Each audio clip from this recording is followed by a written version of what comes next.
நாங்க சொல்லி நீங்க தெரிஞ்சுக்கணும்னு அவசியம் இல்லையே. ஐயோ, என் பொண்ணுக்கு கொடுமை நடந்ததெல்லாம் சத்தியமா உண்மை மேடம். நான் தான் உங்ககிட்ட வீடியோ எல்லாம் காமிச்சல சரி சரி, அதான் ஏற்கனவே வீடியோ பார்த்தாச்சு. அது என்ன பண்ணுமா திரும்ப பார்க்கிறதுக்கு. சரி, வந்து அந்த பொண்ணு பொண்ணு சொல்லிட்டு இருக்கீங்க. அவ எங்க போ? அது மயில் வீட்ல இருக்காங்க மேடம். சரி, உங்க பொண்ணு ஸ்டேஷன் போயிடுவாங்க. எப்படி மேடம்? எப்படின்னா நல்ல குடும்பத்துல பிறந்த பொண்ணுங்க எப்படி மேடம் ஸ்டேஷனுக்கு வருவாங்க? இப்ப நீங்க வந்து ஸ்டேஷனுக்கு அப்போ நீங்க நல்ல குடும்பத்துல வரலையா? ஐயோ மேடம், அது இல்ல. மொத்தமா சின்ன 2 வயசு வரைக்கும் கம்பெனி கொடுத்து உட்கார வச்சிட்டீங்க.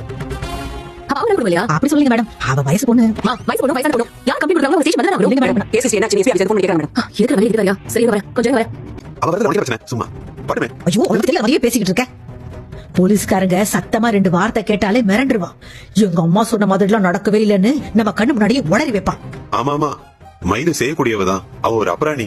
அவளை கூட்டிட்டு வராமலே காரியத்தை முடிக்க பாப்போம். அதுக்கு இன்ஸ்பெக்டர் ஒத்துக்கலனா ஒத்துக்க வைப்போம். ஆ, நம்ம பொண்ணுக்கு ஒரு கூறு இருந்தா நம்ம இங்க எல்லாம் வந்திருப்போமா? இன்ஸ்பெக்டர் வராங்க. என்னங்க என்னாச்சு? என்ன யாவது போய் சொன்னோம்? அது நம்ம வீட்ல இருக்கிற மொத்த பேரையுமே இங்க போலீஸ் ஸ்டேஷன்ல கொண்டு வச்சிருக்காங்க. அம்மா, அப்பா, அண்ணன், தம்பி, தங்கச்சி, ராஜி, என்னையும். எதுக்கு எதுக்குங்க? அது தங்கமயில் அவங்களோட குடும்பம் நம்ம மேல கம்ப்ளைண்ட். மொத்த குடும்பத்தை கூட்டி வந்து உட்கார வைக்கிற அளவுக்கு என்னதான் நடந்துச்சு சொல்லுங்க.